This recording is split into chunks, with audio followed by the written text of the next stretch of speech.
Hello students, welcome to Instal's English class, where we believe in democratizing education for all. Students, today we are going to focus on a part of speech that often works silently behind the scenes but plays a key role in almost every sentence we speak or write: determiners. Let's get started and uncover how these small but powerful words, determiners, shape our sentences and sharpen our meaning. From a book to my book to this book, you'll soon see how one little word can make all the difference. First, let's begin by understanding what determiners are. These are words placed in front of nouns to clarify what the noun refers to. In simple terms, determiners help the listener or reader understand exactly what or how much we are talking about. Now, what do they actually do? They help specify which one, how many, whose, or how much. Without determiners, our sentences would often be vague or confusing. And finally, remember that we use a number of words before common nouns to give more detail or context. These words are what we call determiners. Now that we've covered what determiners are and how they work, let's take a quick look at some examples you'll often come across. This chart gives us a great variety of determiners that are used in everyday sentences. Starting off, we can see first, each, every, and hundred. These are used to point out position or quantity. For example, first in line, each student, every morning, or 100 rupees.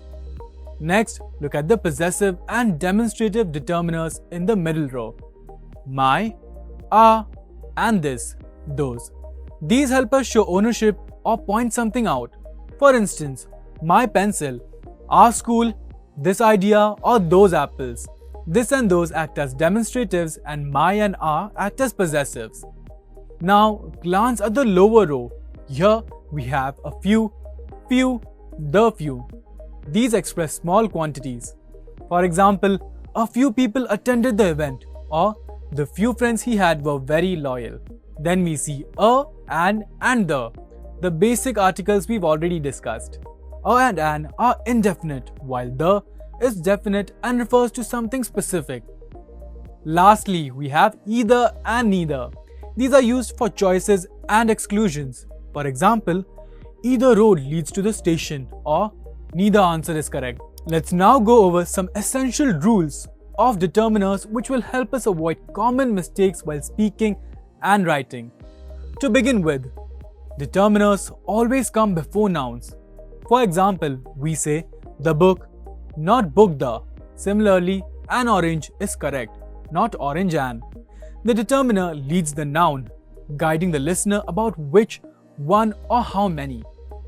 Next, there's a small but important word order tip.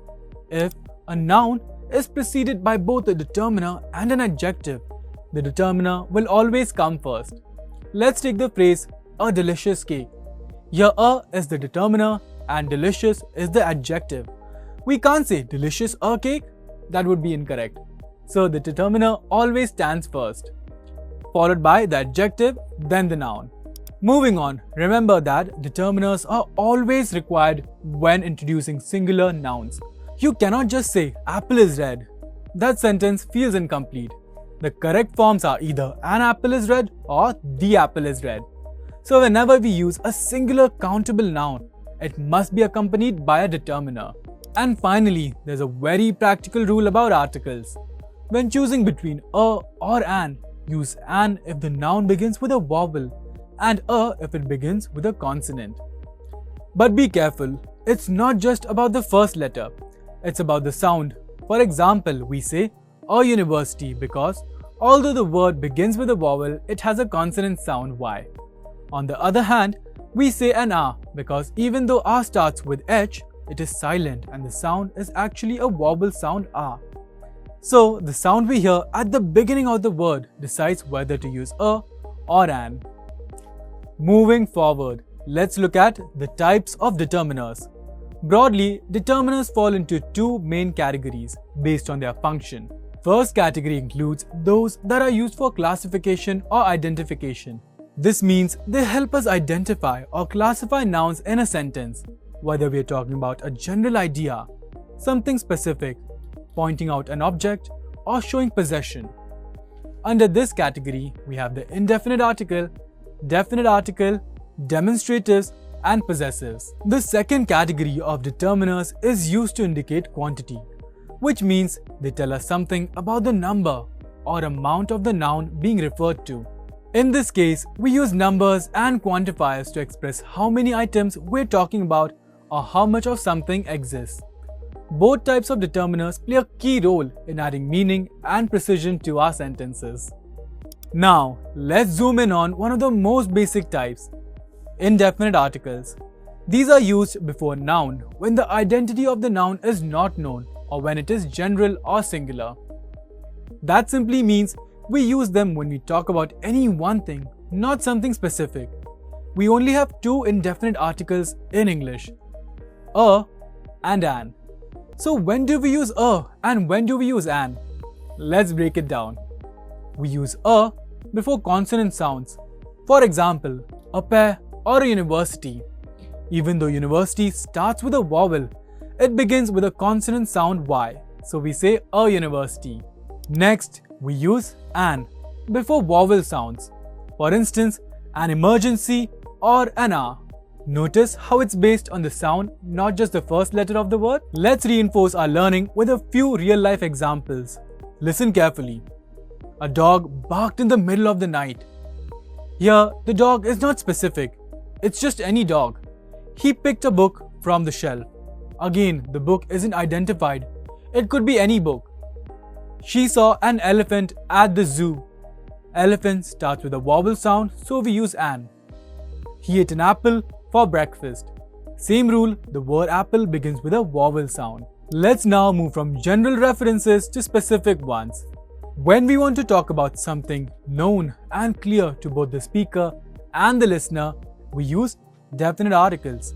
The definite article in English is the, and it is used to identify a specific or definite noun or a noun that belongs to a specific group or category. For instance, if I say the moon, I'm not talking about just any moon. I mean that one specific moon we all know about. Let's carry on with an important part of grammar that often seems small but plays a big role. The. First, it is used when the speaker believes that the listener already knows what they are talking about. If someone says, "Let's go to the park," they assume you both know which park they mean. Second, we use the when referring to something that has already been mentioned. For example, I saw a cat. The cat was sitting on the wall. Here, the cat refers back to the same cat already introduced. We also use it when assuming there is just one of something in a place, like the principal is in the office. The speaker assumes there's only one principal. Next, we use the when defining or identifying a particular person or object, such as the girl with red hair is my cousin. And lastly, it is used when referring to people or objects that are unique, such as the sun, the earth, or the Taj Mahal. To see how naturally we use the, let's read some examples. In the question, "Will you be painting the shop this summer?" The speaker is referring to a specific shop both people likely know. In the sentence, "He's the uncle I was telling you about," the uncle is already part of their shared context. When someone says, "Please put the book away," the book has been mentioned or seen already. And the sun is the source of energy uses the for something unique. There's only one sun for our planet. Now, let's move on to another type of determiner, demonstratives. These are words that point out persons, places, or things directly. Instead of simply saying book, a demonstrative helps us be more specific about which one we mean. There are 4 common demonstratives: this, these, that, and those. This and these refer to something near us, while that and those refer to something farther away. Also, this and that are used with singular nouns, whereas these and those go with plural. Let's see them in action. When someone says, "This book is very interesting," they are pointing to a specific book that is close by. "That movie was really good" suggests the movie is being recalled from some distance in time or place. In these shoes are too small for him. These points to the shoes that are nearby and plural. And in those houses were newly built. Those refers to multiple houses that are farther away or not present right now. Let's now look at one more important category of determiners, possessives. These are used to show ownership. In other words, possessives show that the things mentioned belong to somebody. Common possessive determiners include my, your, her, our, his, and their. For example, my pencil tells us who owns the pencil. Her dress, his notebook, their project. Each of these phrases shows us who something belongs to. These words always come before the noun and never stand alone. To strengthen our understanding of possessives, let's look at how they are used in real sentences. When we say, my backpack is heavy, the word my shows that the backpack belongs to the speaker. Similarly in, his idea sounds great. His tells us who owns the idea. The question, is your dog friendly, uses your to show possession. And in her mobile is stolen, her refers to the owner of the phone. In animal references, we often use its, like in, its tail is wagging. For shared ownership, our car was parked near the park, tells us that the car belongs to the speaker and others.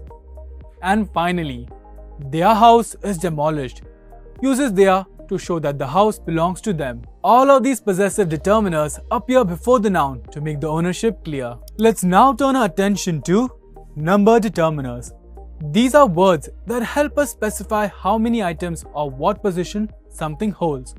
In short, numbers can clarify the number of elements being discussed.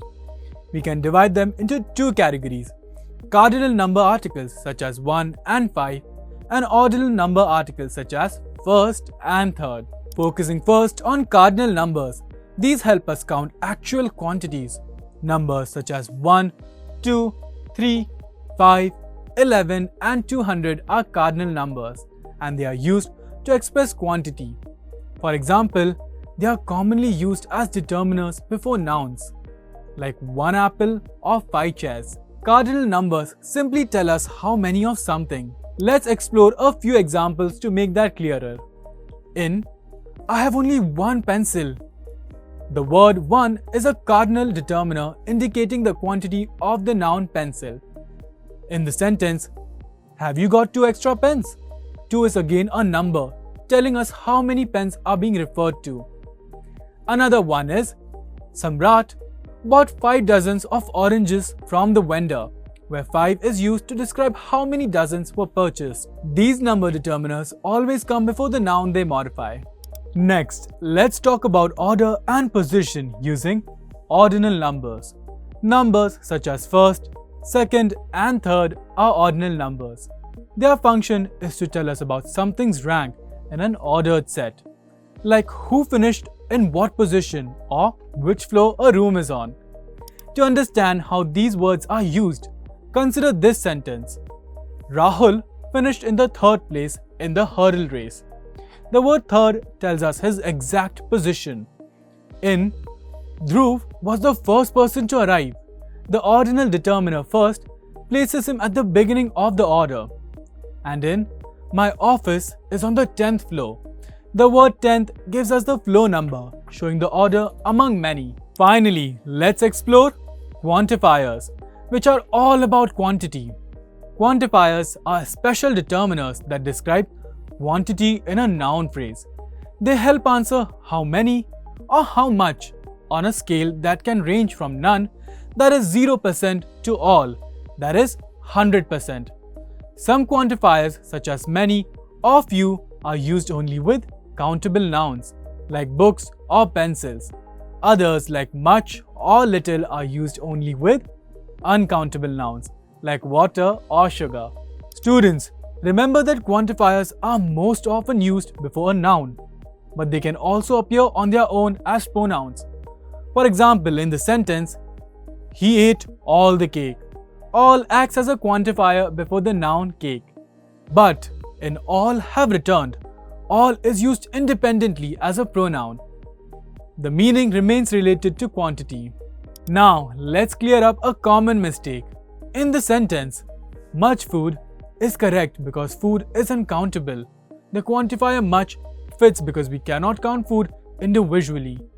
But when we say much apples is incorrect because apples are countable, it sounds wrong.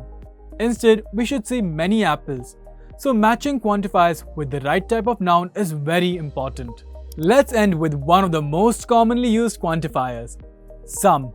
This word indicates an unspecified amount, often used with plural nouns or uncountable nouns. For example, in some men are born brave, some refers to an unknown number of men. In please pass some sugar, it is used with the uncountable noun sugar to indicate quantity in a general way. Let's begin this section with the quantifier much. It is used to describe a large quantity but is commonly used with uncountable nouns. This means we use much with nouns that cannot be counted individually, like water, sugar, or milk. For example, in the sentence, there is not much water in the pot. The word much quantifies the uncountable noun water. It gives us an idea of how limited the quantity is. Now, compare that with the quantifier many, which also refers to a large indefinite quantity, but it is usually used with countable plural nouns. So, instead of water or sugar, we use many with nouns like people, books, or pencils. For example, many people went to greet him. The noun people is countable and plural, and the word many tells us the number was large but not specified. Students, now listen carefully. When we are referring to things that we cannot count one by one, we use a special word. That word is less. The word less is used when we are talking about a smaller amount of something, and it is used to modify or describe uncountable nouns. For example, please put less sugar in my tea.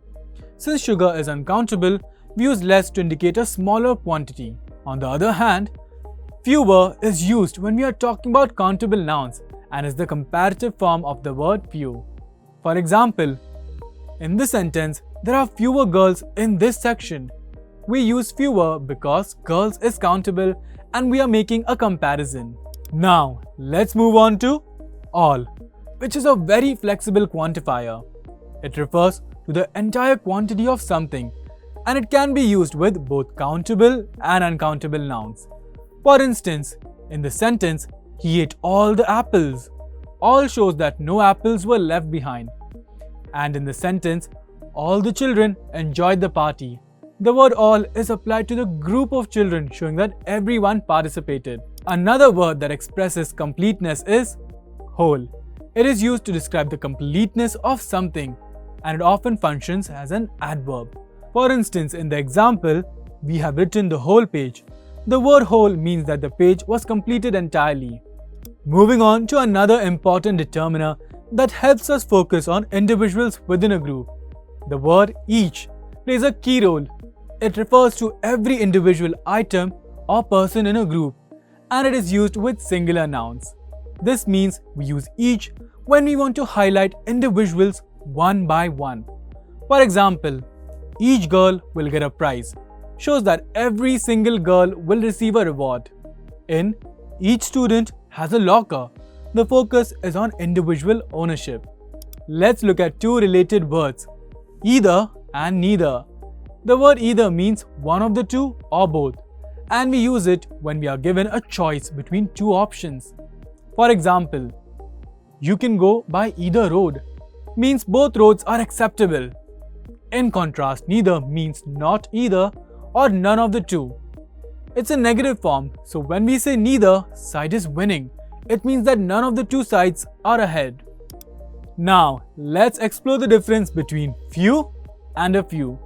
The word few means hardly any and has a negative meaning. It is used with countable plural nouns, often to show that something is almost absent.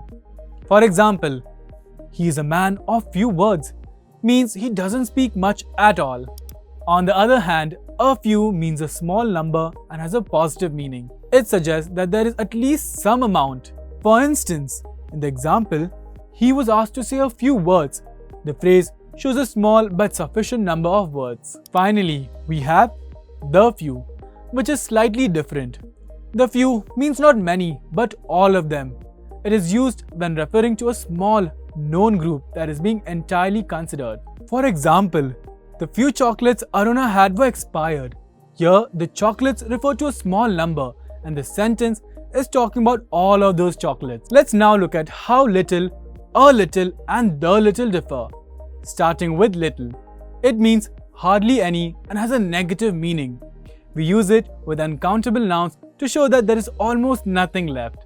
For example, there is little sugar left in the pot tells us the amount of sugar is nearly gone. Moving on to a little. This phrase means some, though not much, but the whole of it. It carries a positive tone suggesting there is at least something available. Consider this sentence.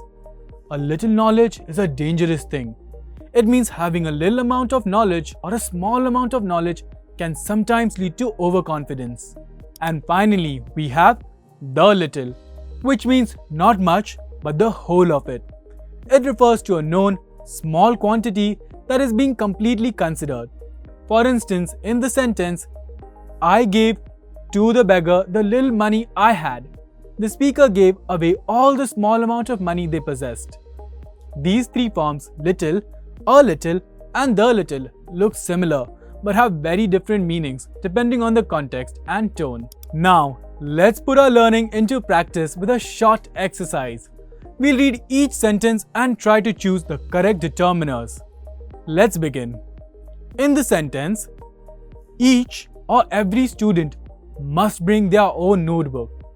Both are close in meaning, but each focus more on individuals one by one. Next, we have I have seen few or little progress in the project so far. Since progress is uncountable, the correct word is little. Now read this one. We met a or an famous artist yesterday. Famous starts with a consonant sound, so the correct choice is a. And finally, many or much people attended the concert. Your people is countable, so we choose many. Let's continue with more sentences. The first one is, she doesn't have some or any friends in the city. Since it's a negative sentence, we choose any. In the sentence, would you like this or these piece of cake? Or that or those one? Piece is singular, so we use this and that. Then we read, I need some or any help with my homework. In this request, some is appropriate because it's polite and positive. Finally, in the sentence, much or many water is wasted every day. Water is uncountable, so much is the right choice. Before we bring today's session to a close, let's highlight some important points through our Instalights. Firstly, words used to clarify or modify nouns are what we call determiners. They appear before nouns and help specify their meaning. Secondly, a determiner often refers to something specific, such as the sun or this book. Next, don't forget, some determiners can be used as pronouns like all, some, or each, depending on how they're used in a sentence. And lastly, determiners help us express quantity, possession, and relative position, whether we're saying my car, 10 books, or the first time. That brings us to the end of the chapter on determiners. Stay tuned and curious with Install's video for more such information. Bye.